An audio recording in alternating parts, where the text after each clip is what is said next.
Diamond City. If you haven't guessed by now, it's hardly the jewel it claims to be. Of course, actual diamonds aren't all that rare.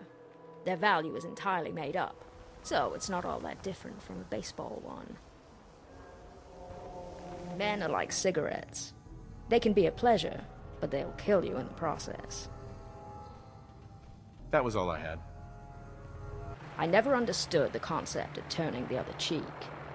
It seems to me being someone's personal punching bag is a bad way to go about life.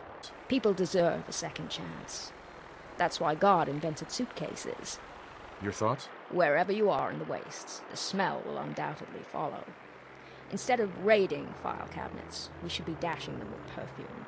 Your thoughts? I welcome death. For one, it means no more waking up in the middle of the night. Not unless you're hungry for brains. Any words of wisdom? Well, at the moment I'm juggling 3 tasks simultaneously. Breathing, loitering, and aging.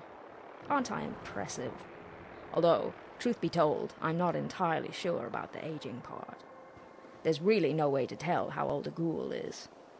We're like trees. Perhaps if you chop me in half, you could count the rings. That's all. Today's a nice day for a horseback ride, or a relaxing drive to the coast. I suppose we'll just have to rely on our feet instead.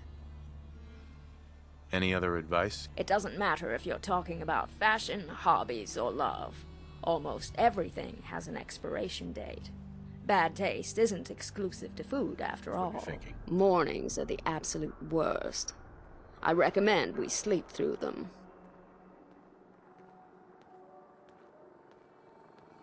It would be nice to know more about you. Sure, why not? I haven't traveled with anyone since I left D.C., so it's nice to have someone to confide in. What were you doing in the Capital Wasteland? I was looking for my brother Barnaby. That's where he ostensibly died. On the way, I met a few people in blue jumpsuits. One of them saved my life. The other gave it meaning. But that's a story for another time. Come on, tell me the whole story. Who were you before all this? You're a persistent one, aren't you? I like that.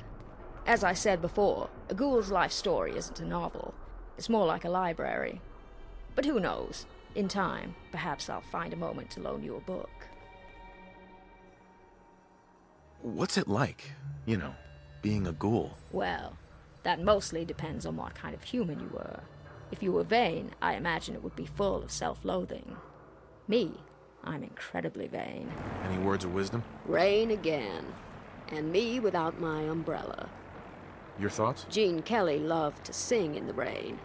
I prefer to avoid it entirely. Any words of wisdom? Sunrises paint a pretty picture. The frame could use a bit of polish, though. I'm not your savior. I have my own problems to deal with.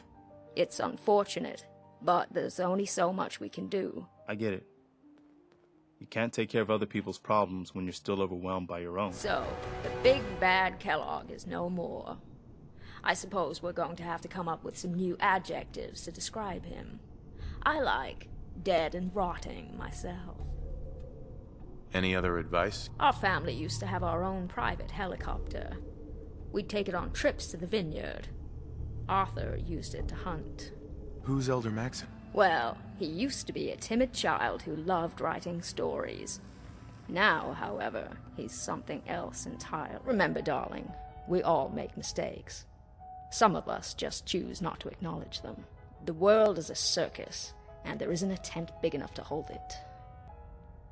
Come on, tell me the whole story. Who were you before all this? All right. I suppose I should start from the beginning. A good story always does. My first life, the human one, was probably the most entertaining. I was born into wealth, and every night there was a grand gala or masquerade to attend. We had access to all the greatest comforts, the finest foods, the latest fashions, everything you could want out of life. And yet, for whatever reason, it also felt the most empty. Can you even compare the two? The world out here? It's not even close to the one I left. There were times I felt the same. Everything about this world has taken a turn for the worse. But yet, for all its virtues, the old world felt false to me. I always felt that if stripped bare, people would reveal themselves to be nothing more than animals, myself included. And while that's been the case for many, the new world is hardly what I expected. I underestimated humanity's capacity for good, to overcome their selfish desires and still make a difference. My hope is the same is true for me. The world? Not so sure, but you've certainly made a difference to me. Oh, darling, that's not the kind of difference I was implying. But I'm flattered all the same.